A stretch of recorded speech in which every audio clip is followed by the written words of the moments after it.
This is the true story of an ordinary journey I think we took a wrong turn back there. that becomes a descent into hell. Jim, stop! Oh, God. A family is lost in the wilderness for 9 days, in sub-zero temperatures with no food. Nobody knows where to look for them. A young father faces an agonizing choice: to stay with his family and face certain death, or walk into the unknown to seek help. How the hell are we going to get out of this?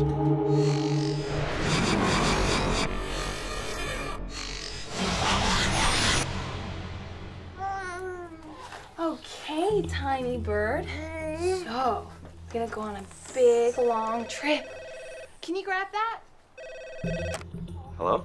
21-year-old Army Private Jim Stolper is planning to drive to his grandmother's funeral in Idaho with his 20-year-old wife Jennifer and their baby Clayton. Yeah, I miss her too. I was quite driven to get to this funeral. I was a very family-oriented person, and the loss of any member of the family was hard on me. Well, Kevin and me were thinking maybe you should just stay put for now. Well, it's nearly 1,000 miles, and the weather's gonna get bad again. Jim's mother and stepfather are already in Idaho and growing concerned about the weather. Don't worry, Mom. I was getting a little nervous because it was snowy, blizzardy, and I really did not want him traveling because it was bad all across the area. Yes, of course, you're a great driver. Jim's mom told us not to come. No. She's like, don't risk the weather, just stay there. She didn't want us to go for reasons that we didn't think were good enough to stay back, so we decided, nah, we're leaving anyways.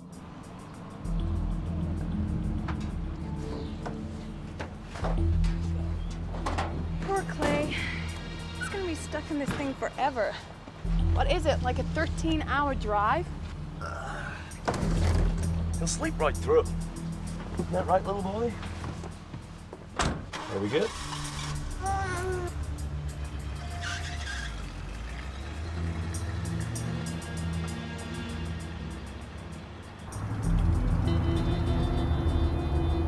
Severe blizzards are causing extensive road closures again today in California and Nevada. Jim and Jennifer set off. They haven't made the 800-mile journey before, but reckon it'll take at least 12 hours. They head northeast from the San Francisco Bay towards Pocatello, Idaho. What they haven't bargained for are blizzards, which have already closed the main interstate highway, their most direct route. They were telling us the roads would be closed until the next morning, and we certainly didn't want to wait a whole nother day. So we thought we'd try to get a map and maybe see if there was an alternate route. We're just pretty determined by then, you know, this is, like, we're gonna do it. Thanks, sir. Have a good day now. And you?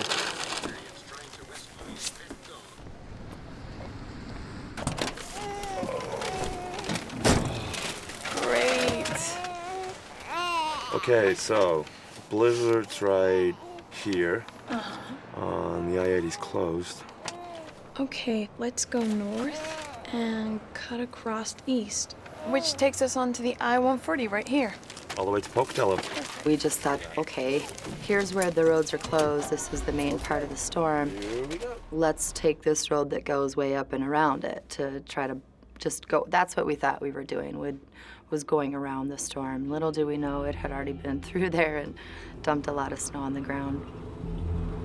We could see dark skies coming from the west. It was getting to be late, and there wasn't much traffic. At one point, the roads got a little snowy, and we were a little concerned, so we stopped at a service station, and this is where we had chains installed.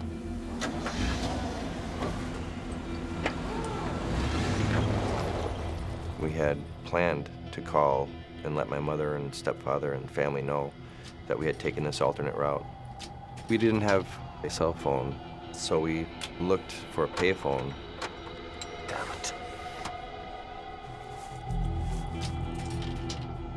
It's eating all my quarters.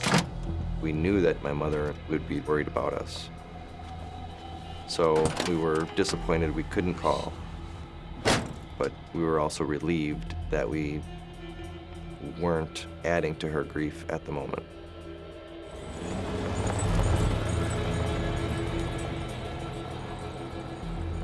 After a while, there wasn't any snow anymore. The road was pretty clean and bare. But when you have chains on your car, you can't make up any time. You just have to go so slow. I got out and I looked up and down the road and I didn't see snow on the road. I actually got down and felt it and it was dry. So we opted to take the chains off so we could make better time. You know, we were young, confident. We didn't know any better. We weren't experienced enough to know that things can get really bad really fast.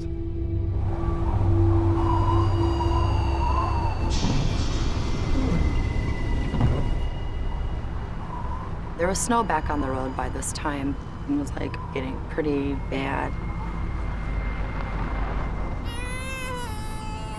But we didn't want to slow down and stop, and at this point we're just figuring, okay, well, I can still see the road ahead of us, let's just keep going.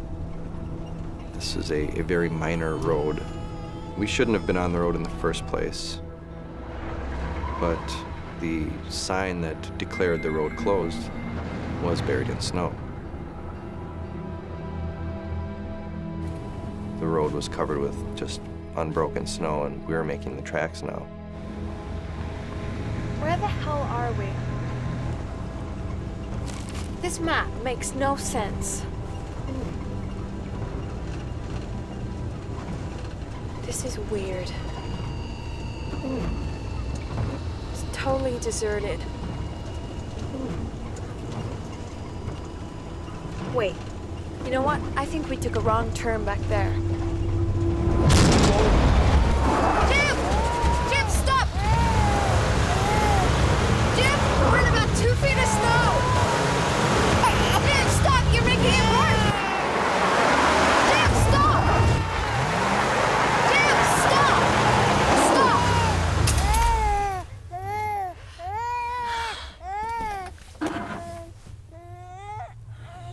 It's okay. Right there was when fear hit me, like, oh, God, wow, that's a lot of snow. That's pretty deep.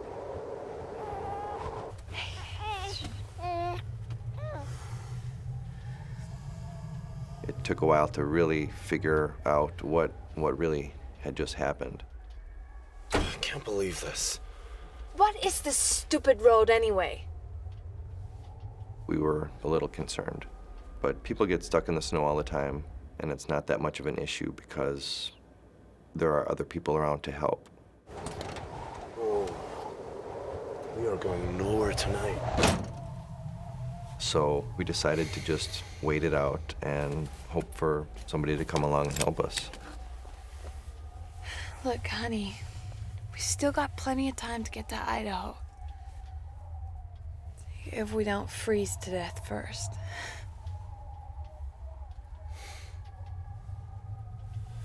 It's not the end of the world. We'll flag somebody down tomorrow and go get us a tow truck or something. Jim, Jennifer, and Clay spend an uneasy night in the truck. They have no idea they've driven off the Nevada backroads into the middle of a 5,000-acre wilderness.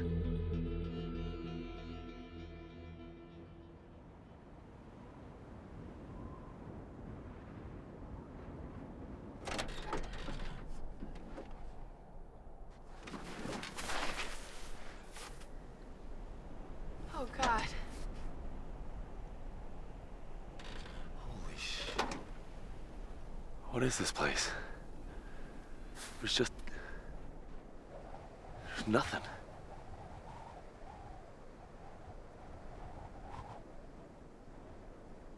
What have we done? When we saw how desolate the area was, it occurred to us that that road probably wasn't very well used. And I guess there was a little bit of anger at first, Gravel! because it looked main enough to us at the time. This isn't even a paved road. How could we be so stupid?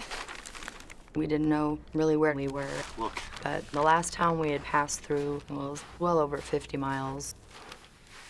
The only place we can be is here. We must have left the 299 right about here. Let me look.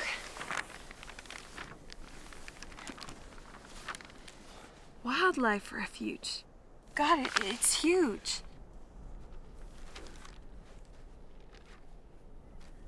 How are we gonna get out of here? We'll never get those too tight, crappy chains back on without tools.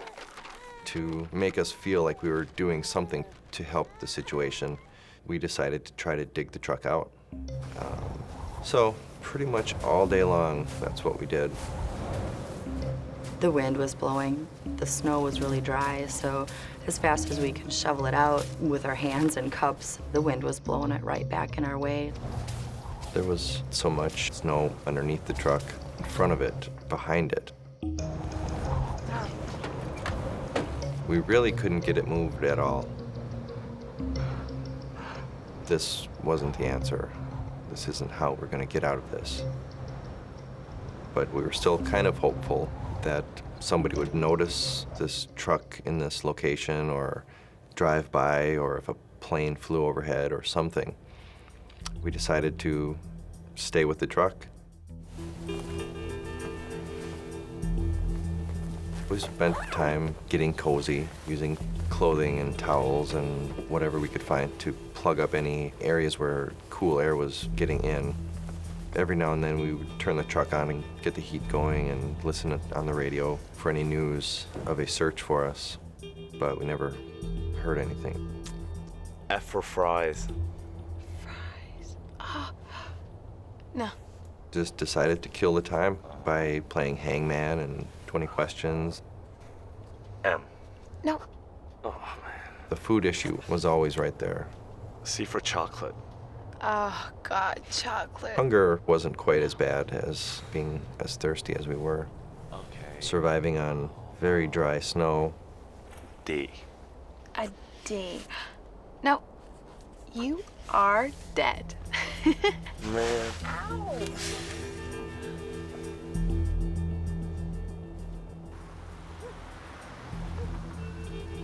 My stepson has no reason to go AWOL. He was granted leave, and he has to be at a funeral. We were getting very concerned. We then started calling the highway patrols, and they said it's a New Year's weekend, and they had more important things that they were concerned about at that time with the road conditions the way they were than looking for a possible missing person. Okay, but how long does it take before someone is listed as a missing person? We were really worried, but they just couldn't help us in any way. Yeah, I'd like to thank you for your help, except you haven't been any. Kevin really wanted to leave, but we still had the funeral to go to.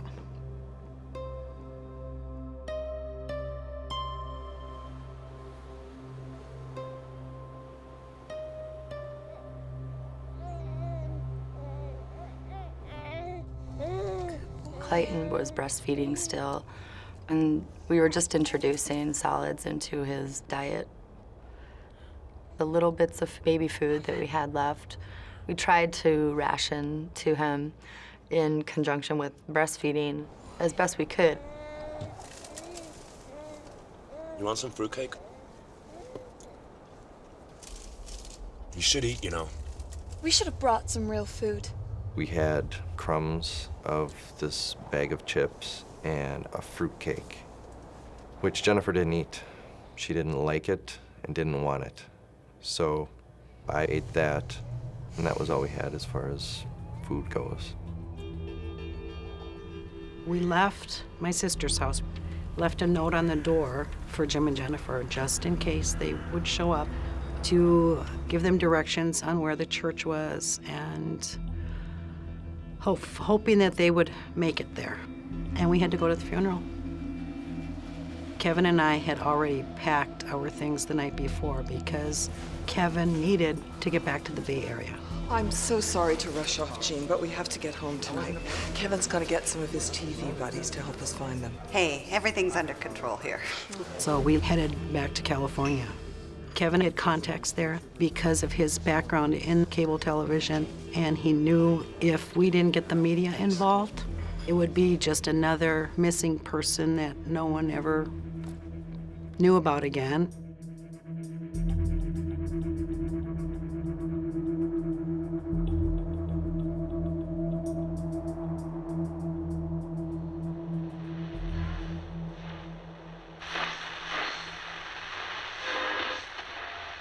We should see sunny spells all across western Nevada. We knew that it's been days now and nobody's come, and we knew we were going to have to do something. And we had heard on the radio that the weather was supposed to clear up and get better on Saturday. Listen, I've been thinking. Nobody's coming, are they?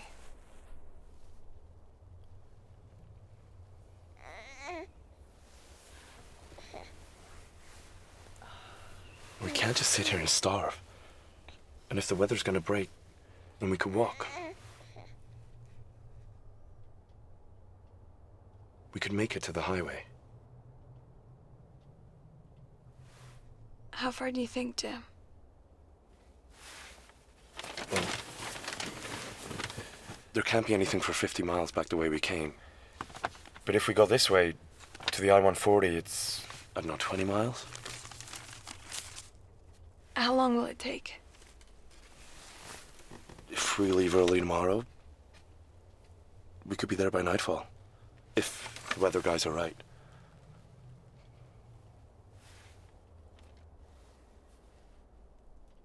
Okay. At least we'll be together, right? That's all that matters.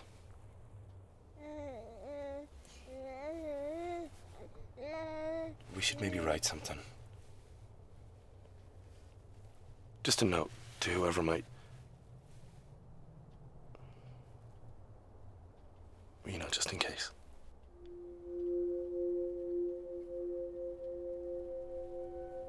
We wrote a will that was for our family, you know, as a last kind of goodbye.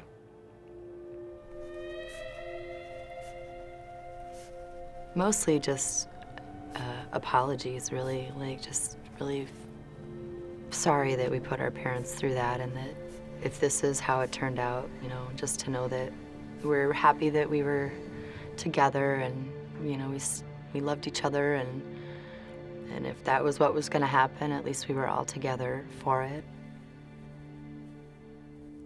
If you are reading this, then we must be dead.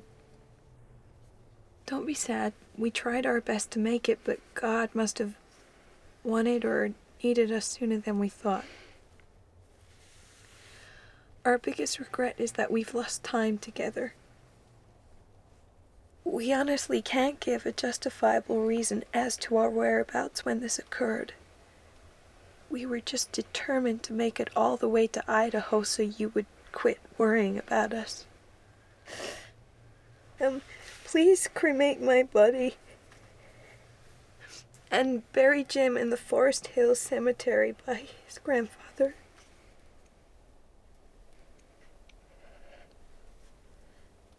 And Clay?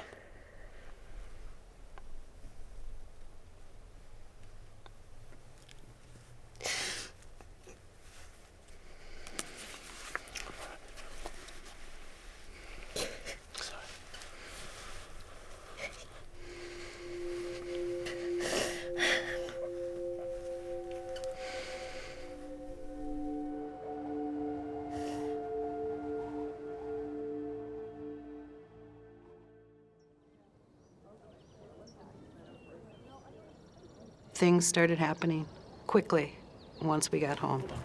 Sandy, be sure and get on the deck at NBC. Kevin got some action going. Our house then became command central. It just became a zoo. All the news channels were there on a daily basis. And I think if we can get those press releases out to the local papers, I think that'd be a good start. It was just a very busy kind of time for everyone, trying to generate enough interest in these three people. Try not to worry. Kevin got a truck from a friend to go search himself through Nevada and California. He would have gone nuts sitting there, not being able to do anything. We needed to go. Nobody's coming. We're alone. We're gonna have to do something to get Clayton and ourselves out of there.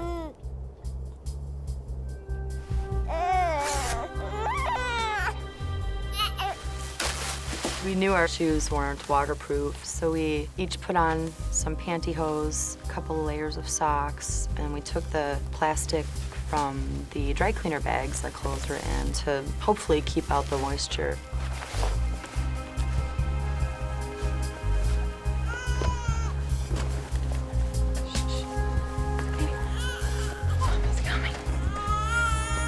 Okay, little boys. We had dress clothes to attend a funeral, tennis shoes, and comfortable clothes. We were not prepared at all for these conditions.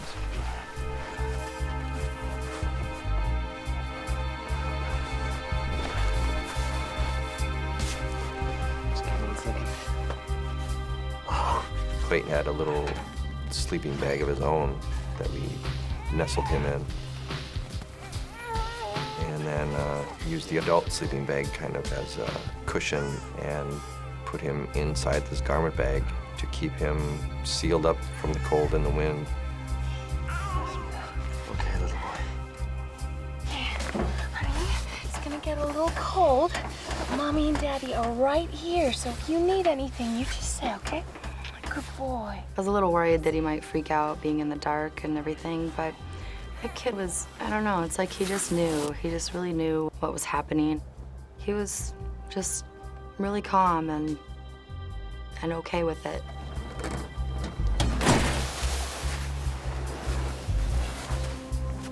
Okay? Yeah. So from then on, I was a horse and Clay was the carriage.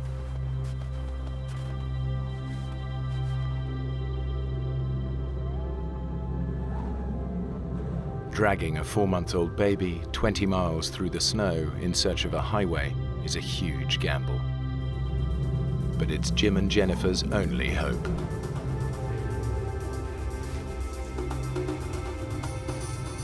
I would say on average, we were pretty much shin deep in snow. And within a couple of hours, our feet were numb already.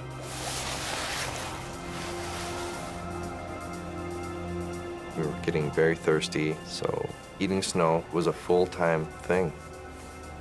Our mouths were tired and cold because we would be chewing on a mouthful of snow, trying to suck it and melt it and drink the water from it. And almost as soon as your mouth was empty, you're already reaching for the ground for more.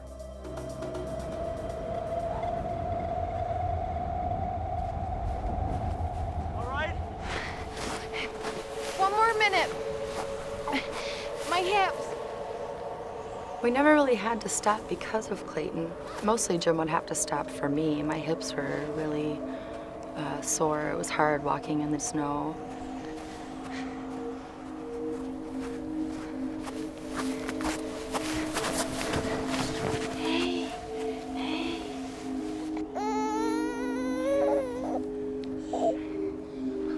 Okay, little man.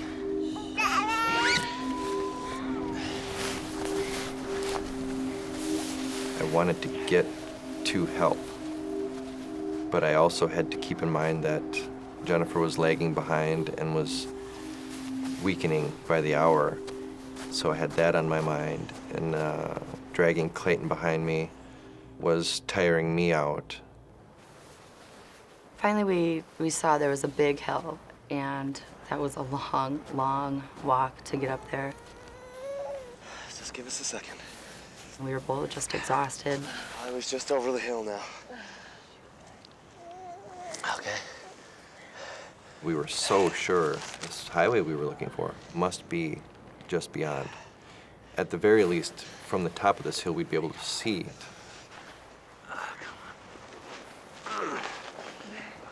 The map says that the road is over here, so it was sort of a boost for us to keep going because we just knew we were getting close. It's just taking us really long to get there.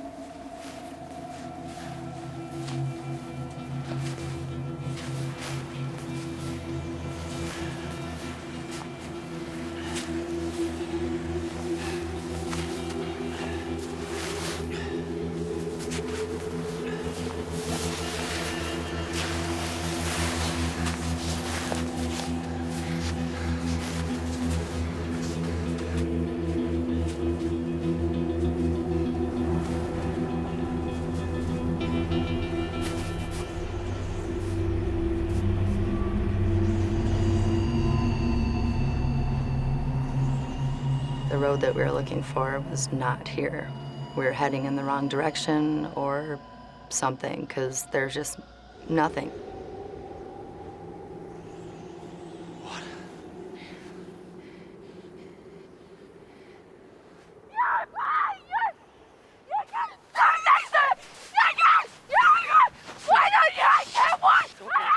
It's okay. It's all right.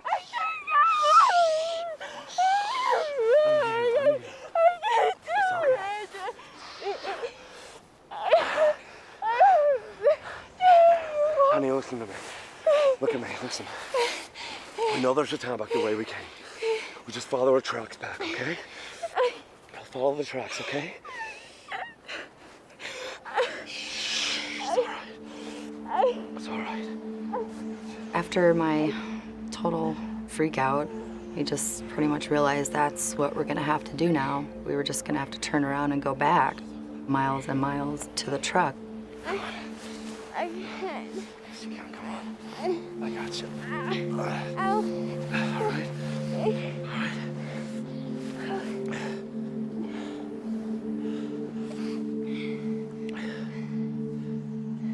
And it was then that we noticed Clay wasn't crying. Oh, God.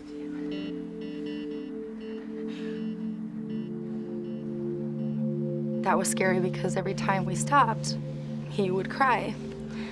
And so when he didn't, we were both just so afraid, just freaking out, going, oh my God, why isn't he moving? And or making any noise.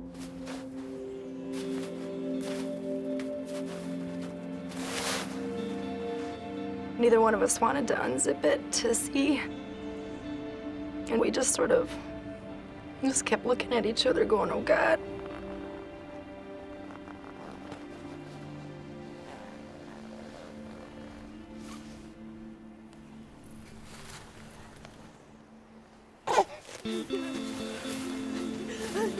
And he was fine. He was still pink and okay, but that was really, really scary. If Clayton wasn't with us at that point, I just would have stayed there. I just would have laid next to him and not even cared anymore.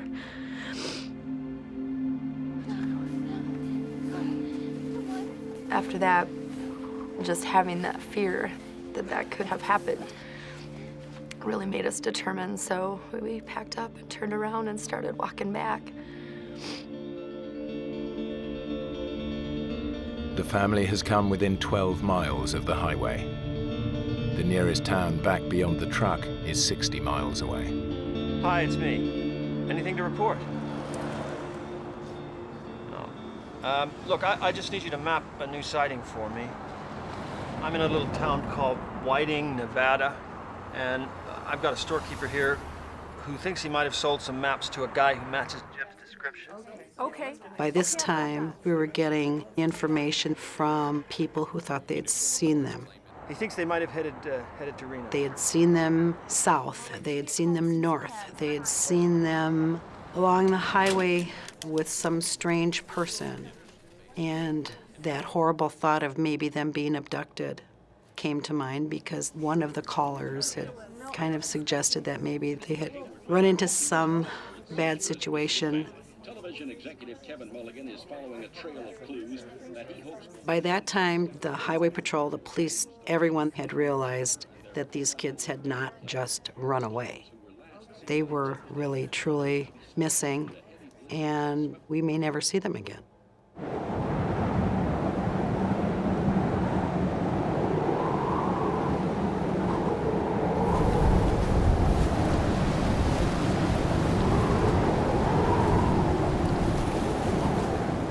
Late that evening, we made it back to this big outcropping of rocks. Oh, it was so windy that it was blowing me over. It was just awful. We decided to try to find a little cove or just something to get out of the wind to protect ourselves.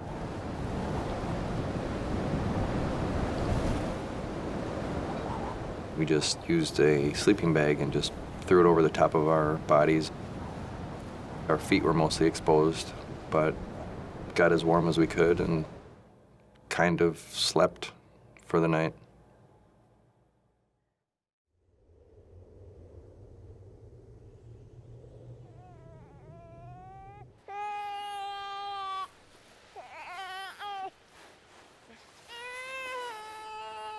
Jim?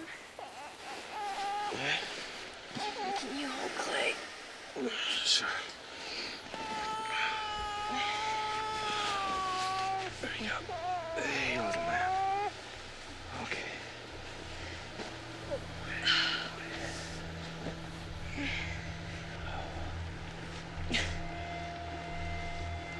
When I stood up, What's the matter with me? All right. it was like my hips were they were just done. I could not walk. The pain was just excruciating. And I knew I wasn't going to be able to go very far for that day. You okay sitting there for a few minutes? Let me go and find someplace you can rest. There you go.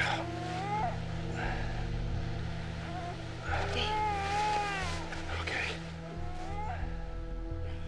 I knew I needed to walk, and I wanted to, but my body just wasn't gonna let me do it. So we looked around and found a little cave in the rocks. And I thought maybe we could all get warm and rest again.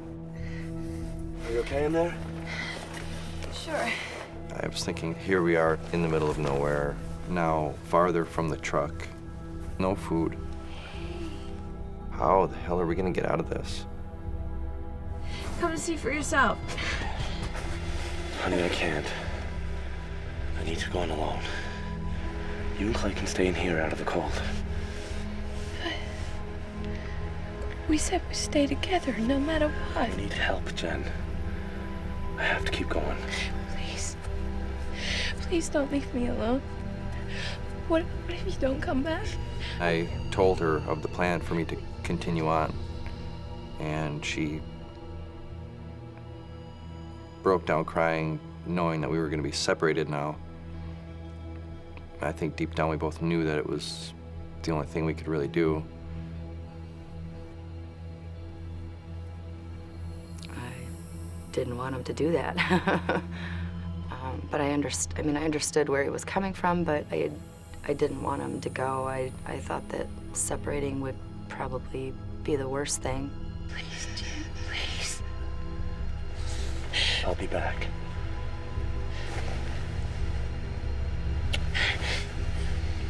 I promise.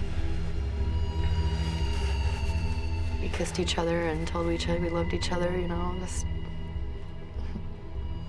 tons, and promised me that he would be back in 3 days. Okay, so I said goodbye to my wife and baby, which could have been the last time I'd seen them alive, and went down the hill and marked the spot with a colorful sweatshirt, and don't think I looked back. I just turned into a machine and walked.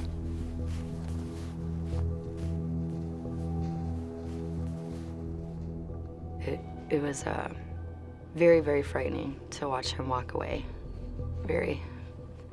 I don't know, just didn't know if I was ever gonna see him again or if I was just gonna die here in the cave with my son or what, you know.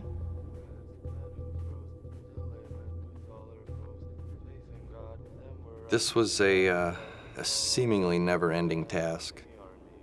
Just walking and walking. Every now and then I would sing Army cadence to myself, kind of to keep my pace going. But for the most part, I was stoic and single-minded, and, you know, I just couldn't stop. I just kept going and going.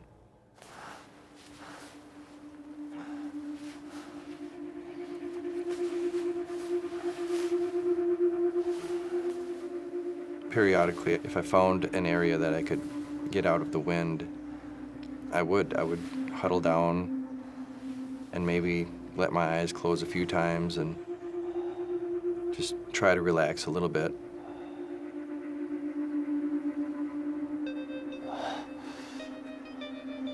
But I really didn't want to let myself sleep, just for fear that I wouldn't wake up.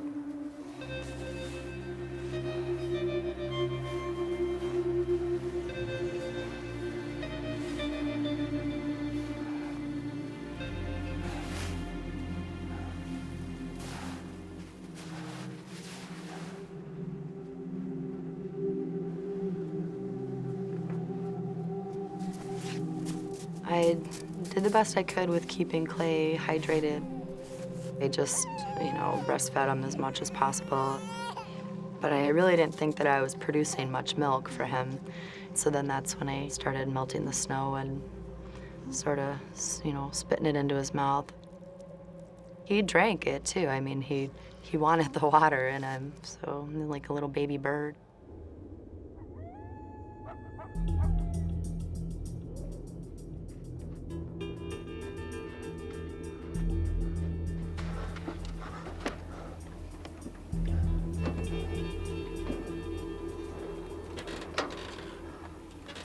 I got back to the truck that night, thankful that I was going to be out of the wind, and hoping that I could start the truck and feel the warmth for the first time in a few days. But since the truck had sat untouched as long as it did, it wouldn't come to life anymore.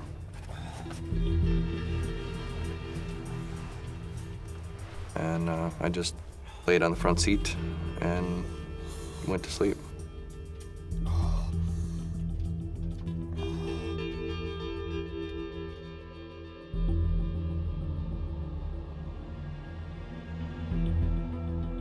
I woke very early, just started going again. Not too far down the road, I came across a sign. So I knew that I must be getting close to something.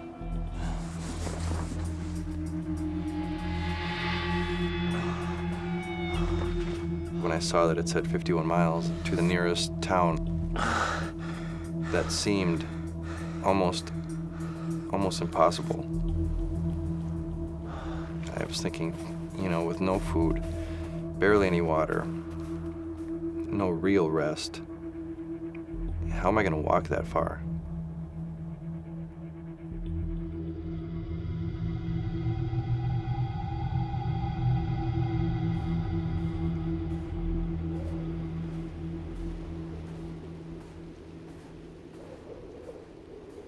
That extreme isolation was the hardest thing to deal with. Kind of like being adrift at sea and nobody knows you're out there. You could scream as loud as you wanted and a bird might hear you. There was one point I could have swore that I heard Jennifer's voice not 10 feet behind me. Keep going. Come on, Jim. Jim! It scared me because I thought, did she die? Is this her telling me to continue going because Clayton's still alive out there alone now? Or I just didn't know what to think. When the sun was shining, the snow would melt down and there'd be little puddles of water in the little nooks and crannies of the rocks.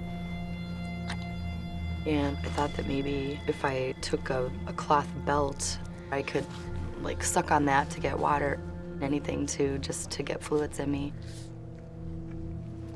My feet really, really started hurting really bad. And my shoes were just frozen. I mean, they were solid. And I thought that it might be good to take them off, you know, to let my feet warm up.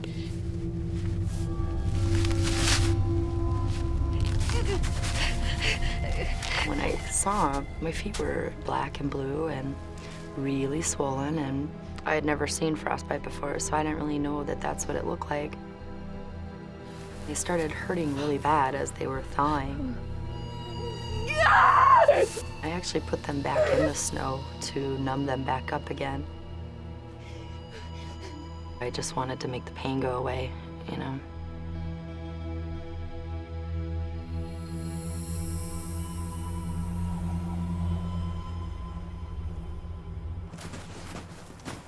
I knew that I must be getting close to something when the road was somewhat plowed. So that lightened my spirit a little bit. Then I could have swore that I saw a pickup truck. No, it can't be. Who would live out here? For an instant, I thought maybe I was hallucinating, but I didn't have time to second guess myself. Help! Help! Help! Help!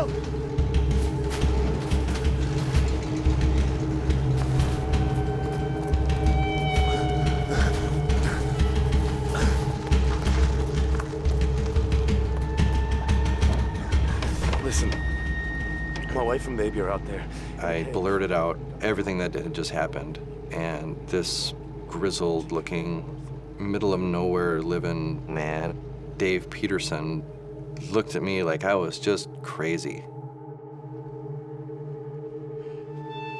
Hey, tiny bird. We're gonna fly away real soon. I would fall asleep and then wake up and check on Clay. That was hard. It was hard looking at his little face. He never cried once. It was almost like, I know, Mom, it's okay. But I didn't think it was okay at all because he wasn't really making any, he wasn't crying,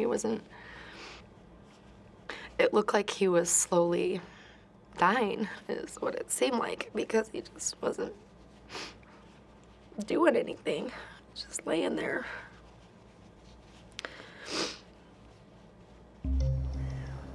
Dave drove me back to his house. They don't even have a phone there. So we radioed his coworker, Dusty. This is Dave P. Dusty, are you there? Over. Come in, Dusty. Come in, Dusty. Over.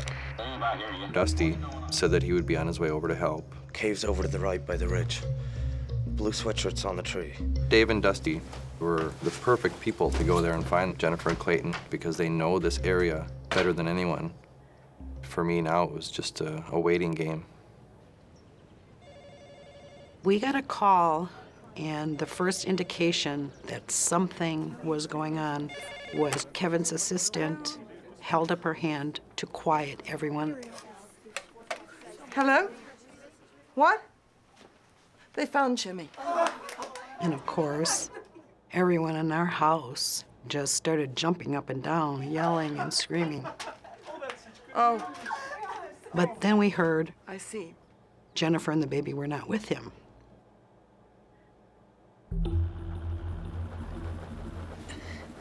I had been sleeping. I woke up and I thought I had heard engine sounds. I didn't really know if I was still dreaming or if I was really hearing something. I sat there for a minute listening and I thought, okay, yeah, I think I really am hearing something here.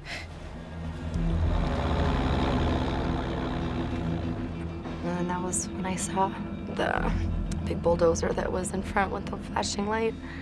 And there was someone in it, and I just started waving and screaming. Hey!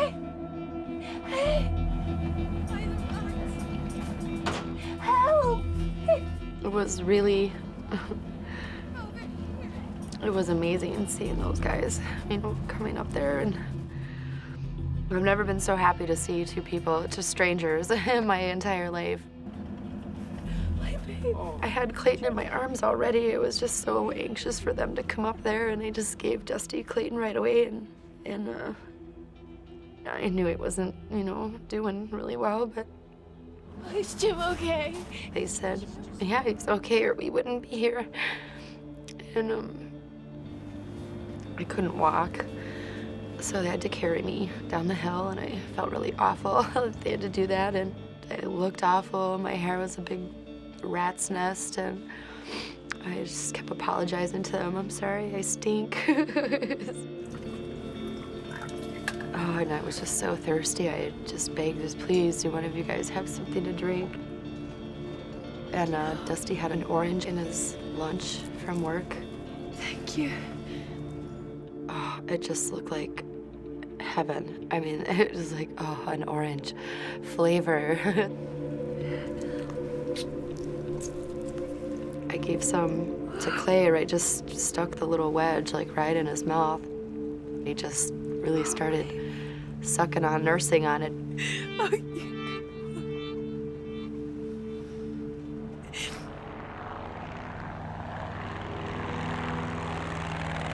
The California Highway Patrol decided they would fly me to the hospital where Jim was headed. We kept trying to get information on Jennifer and the baby, and there just wasn't any. Just before we landed, we heard Jennifer had been found. I went in the bathroom and just slid right down to the floor and crying hysterically. And it was such a relief to finally hear that they were found, because 9 days of what they went through, it was just a miracle. I was still pretty looped up on pain medicine when they arrived at the hospital. We were both extremely exhausted and still trying to work out in our heads what had just happened. He looked really, really tired, but he looked good. I mean, he was alive, so that was, you know, what mattered. It wasn't as emotional as one would think. It was more nonverbal communication across the room, looking at each other in disbelief at what had just happened.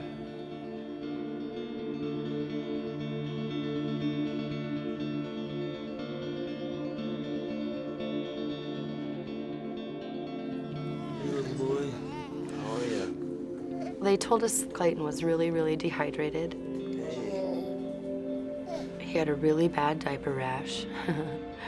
But then otherwise, once they gave him fluids and everything, that they thought he was going to be all right. Hey. The price that we paid, our feet, was just nothing compared to having Clayton be whole and healthy. And I mean, I'd die for that. Just had to look at Clay and go, okay, it's all right.